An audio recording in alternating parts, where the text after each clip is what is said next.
Hi, welcome to Spec Hunter. After 3 long years, the Apple Watch Ultra is finally getting a real upgrade. This is not just another small tweak or a new color.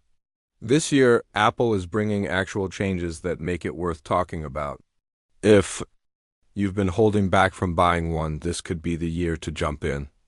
Today, we'll go over everything we know so far about the Apple Watch Ultra 3, the first Apple Watch. Ultra came out in 2022. It was built for extreme activities and tough environments.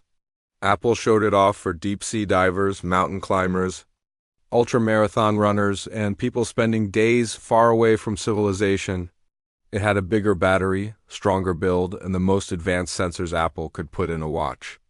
But just like how heavy-duty trucks often end up carrying groceries instead of construction gear, many people bought the Ultra for everyday use. I'm one of them.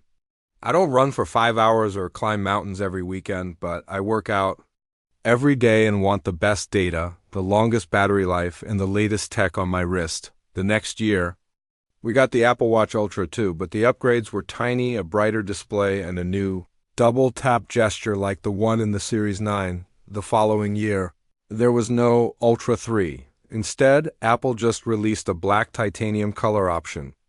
And that was it. Now, things are different. The Apple Watch Ultra 3 is finally bringing real improvements. The most obvious change will be the display. The current Ultra is already Apple's largest watch at 49 millimeters, but there's room to make it feel bigger by reducing the bezels. Apple is expected to slightly increase the case size to around 51 or 52 millimeters.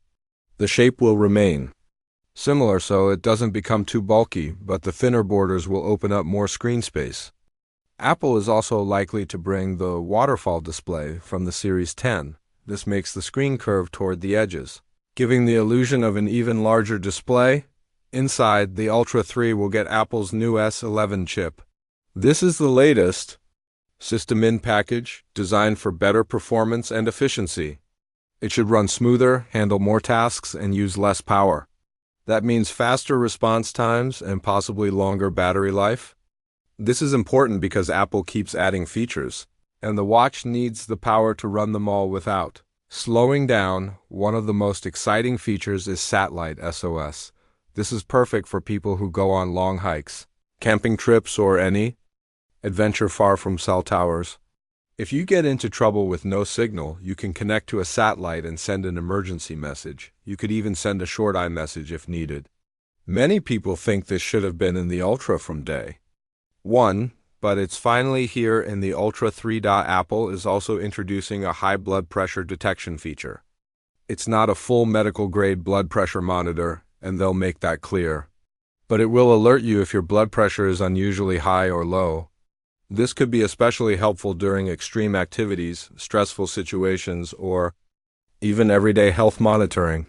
For people with a family history of blood pressure issues, this is a valuable addition. Another upgrade is network speed.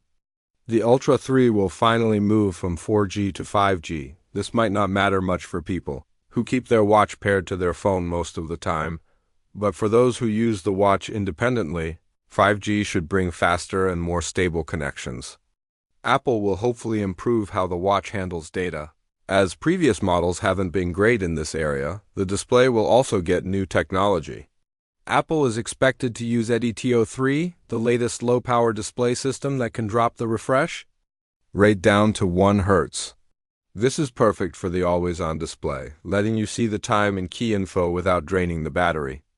Combined with the wide-angle old and waterfall edges, the screen should feel more immersive while using less power. Now, let's talk battery life. The Ultra already leads all Apple Watches in this area.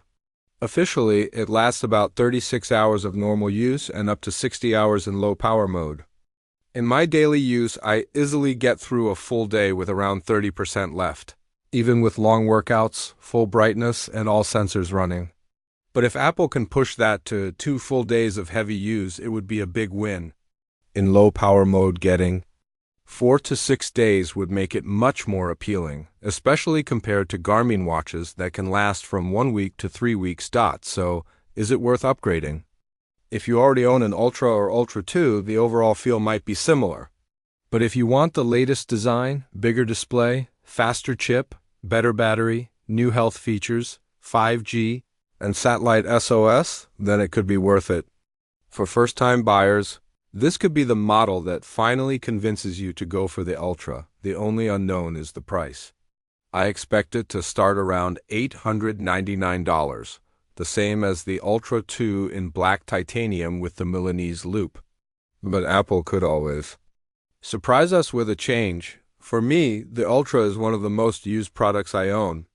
It's always on my wrist, tracking my workouts, my sleep, and my daily activity. It keeps me connected without having to look at my phone all the time.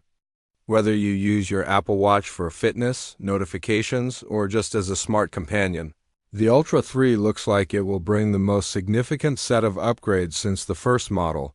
That's everything we know so far about the Apple Watch Ultra 3. Let me know in the comments how you use your Apple Watch and if you're planning to upgrade. Thanks for watching, and don't forget to like, subscribe, and hit the bell icon so you don't miss future updates. Until next time, I'm Fernando. Peace, everyone.